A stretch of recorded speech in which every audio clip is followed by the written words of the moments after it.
महाराष्ट्र लोकांचे मत, लोकांचा विश्वास, आमची बातमी. शिवाजी महाराज की जय. मंगलमूर्ती मोरया. गणपती डॉक्टर कोण इकडे कसं काय विशाल तेवढं पाण्यात बॉटल पार्टनरशिप प्रमाणे नाही सर इंडिव्हिज्युअली तसं हे झालं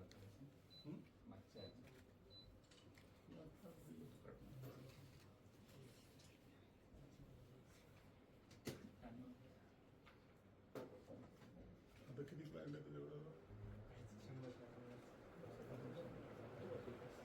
अशोक पाटील सरांकडे होतं बरोबरचा सरांचा एक्सपिरियन्स आहे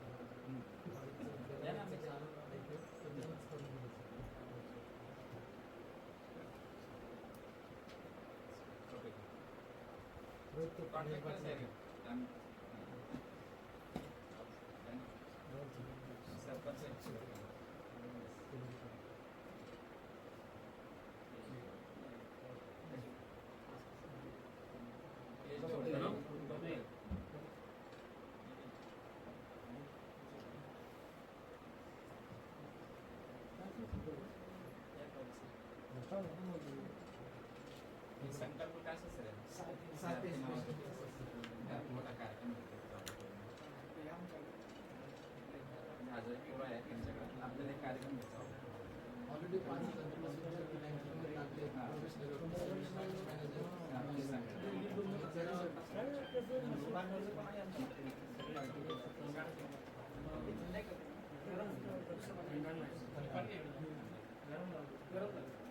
गाव चल नका करू. शांत चल चल ये तू ये. चल ये.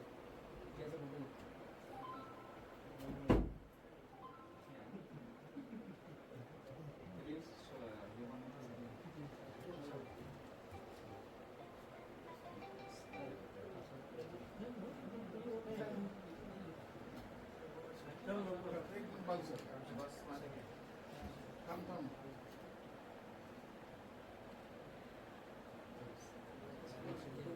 लक्ष्मण आता क्या बात. दोन्ही डॉन.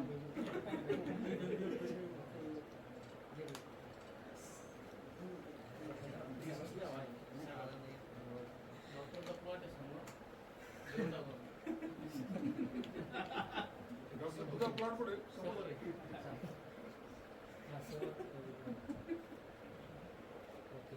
तुझा समोर किती आहे? घेऊन टाक लवकर. चलो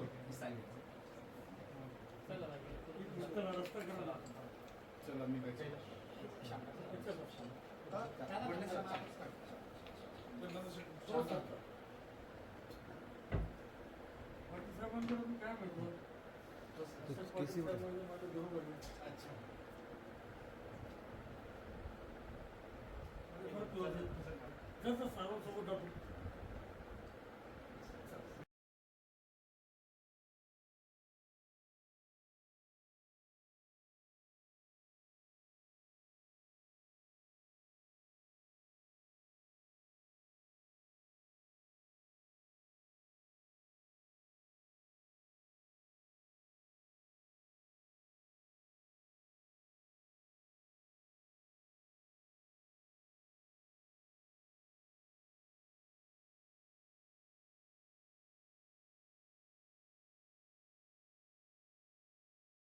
त्याचं उद्घाटन झालं, तुमच्या वतीने त्यांना काय शुभेच्छा देणार? माझ्या वतीने या शुभेच्छा असणार आहे की त्यांनी त्यांच्या आतापर्यंतचा जो अनुभव वापरलाय याच्यामध्ये जे विविध योजनांसाठी त्यांनी सरकारी योजनांचा जे लाभ खूप साऱ्या यांना करून दिलाय, तोच ग्रामीण भागातील जे ग्राहक ज्यांच्यापर्यंत आपण पोहोचले नाही त्यांनाही विविध योजना जसे अण्णासाहेब संजीवनी, पोखराई, शेतीविषयक योजना आहेत, खूप सारे नवीन उद्योजक DMIC साठी ज्या योजना आहेत त्यांचे जे ग्राहक आहेत त्यांना माहिती देणे, व्यवस्थित त्यांना उद्युक्त करणे आणि या सरकारी योजनांचा लाभ घेण्यासाठी प्रमोट करणे ही मी त्यांना सदिच्छा देतो, जेणेकरून छत्रपती संभाजीनगर आणि आमचे ग्रामीण भागातील जालना इकडे जे लोक आहेत यांनाही त्या योजनेचा फायदा हो. जसं माननीय समाज कल्याण मंत्री आदरणीय संजयजी शिरसाट साहेब आता भेट देण्यासाठी आले होते, त्यांनी सांगितलं की आपल्या ज्या ग्रामीण भागातील विद्यार्थ्यांनाही यातील माहिती द्यावी. विविध जे डीसी अंतर्गत उद्युक्त योजना येतात त्यांची माहिती हे व्हावी, यासाठी साहेबांनी देखील सदिच्छा दिल्या आहेत आणि माझ्यातर्फे देखील त्यांना मी हार्दिक शुभेच्छा देतो पुढील वाटचालीसाठी. धन्यवाद. रामेश्वर सोनवणे. काय सांगाल, आपल्या कार्यालयाचं उद्घाटन झालेलं आहे, कोणाच्या हस्ते उद्घाटन झालं आणि काय मी सी श्याम सोनवणे. आज माझ्या ऑफिसचं उद्घाटन झालेलं आहे. माननीय श्री संजय सिरसाट साहेब, पालकमंत्री छत्रपती संभाजीनगर यांच्या हस्ते उद्घाटन झालेलं आहे.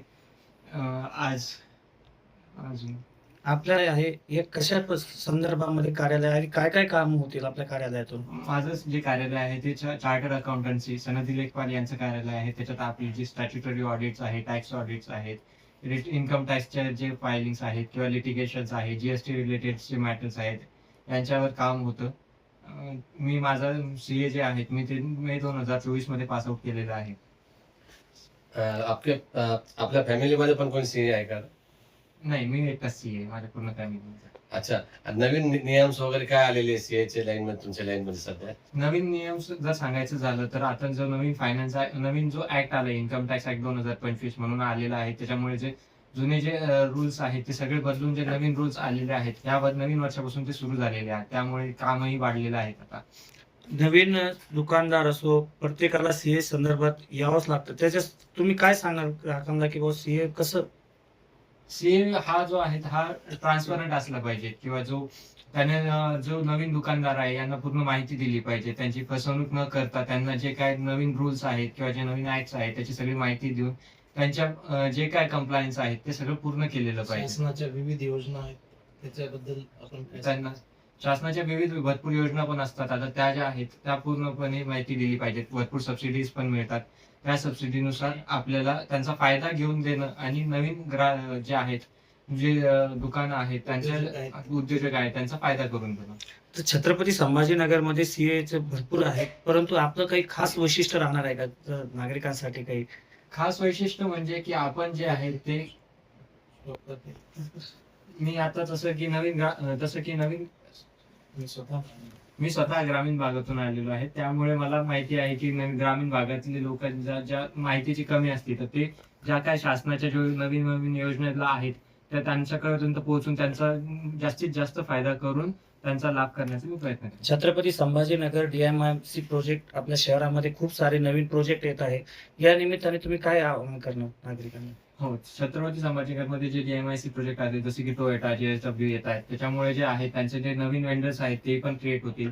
त्यांना पण CA ची गरज होईल, ज्याच्यामुळे जो आहे की एम्प्लॉयमेंट वाढणार आहे. तर त्यामुळे उद्योजक प्लस जे सामान्य नागरिक आहेत त्यांचाही फायदा होईल. त्यांची म्हणजे पैशांची हालचाल होईलच. तर त्यामुळे जी नवीन DMIC आहे ते सगळ्यांनाच लाभ होणार आहेत. आर्थिक भरभराटी बिझनेस म्हणून करणार आहे का लोकांना सुविधा म्हणून करणार आहे? लोकांना सुविधा म्हणूनच करणार आहे, कारण की आपण ही आज बिझनेस म्हणून जर केलं तर ते लॉंग टर्म मध्ये कधीच बेनिफिशियल नाही होणार. जे आहे ते सगळ्या लोकांची सेवा जर केली तर ते त्यांचाही फायदा आहे तर आपलाही फायदा आहे. तुमचं पूर्ण नाव सांगा आणि सर, काही ग्राहक जे आहेत GST व ITR पासून दूर पळतात सर, तर अशा लोकांना आपण काय आवाहन करणार की त्यांनी GST भरावं, ITR फायलिंग करावं, त्याच्यामुळे काय फायदे होतील त्यांची, याबाबत काय आवाहन करणार? GST आणि ITR भरण्याचे हे फायदे सांगता येईल की तुम्हाला जे आहेत की तुमचे जे इन्कम आहे ते 100% प्रूफ होऊन जातं. त्यात तुम्हाला बँकेला लोन साठी हे होतं, किंवा जे ऍक्च्युअल जो इन्कम टॅक्स आहे त्याला आपण इन्कम टॅक्सच्या रूल्स मध्ये राहून पण बऱ्यापैकी आपण प्रॉपरली हे करू शकतो की जितका टॅक्स भरता येईल तेवढा मॅक्झिमम म्हणजे जितकं प्रॉपर आहे ते सगळं करून आपण फाईन करू शकतो. त्यात असं काही चोरीचा काही विषय नसतो किंवा मॅक्झिमम बेनिफिशियल होऊ शकतं. त्यांचे आपल्या गव्हर्नमेंटलाही फायदा होईल, त्यात यांना आणि ग्राहकांनाही फायदा होईल. अनेक छोटे मोठे उद्योजक जे ITR फायलिंग करत नाहीत सर, तर त्यांनी कमीत कमी जे ITR फाईल करायला हवं, याबद्दल काय म्हणणार सर? ITR फाईल हा एक तसं सर्वांनीच ITR भरलं पाहिजे. जसं की प्रत्येक वेळेस असं नसतं की ITR भरणं म्हणजे टॅक्स भरणं. आता जे शासनाने आणलेलं आहे की 12 लाखापर्यंत नो टॅक्स, तर त्याचा बेनिफिट घेता येईल. जे छोटे आहेत उद्योजक किंवा त्यांनाही त्याचा ITR भरून फायदा होतो. त्याच्यामुळे आपल्याला जे लोन प्रोसेसिंग आहे किंवा आपली जी इन्कम आहे ती न लपवता आपल्याला दाखवता येते. आपलं पूर्ण शुभ नाव सांगा. माझं नाव CA श्याम सुदाम सुनुने. आपल्या कार्यालयाचा पत्ता? माझं कार्यालयाचा पत्ता office number 131 golden city centre beside Prozone mall, phone number 98504067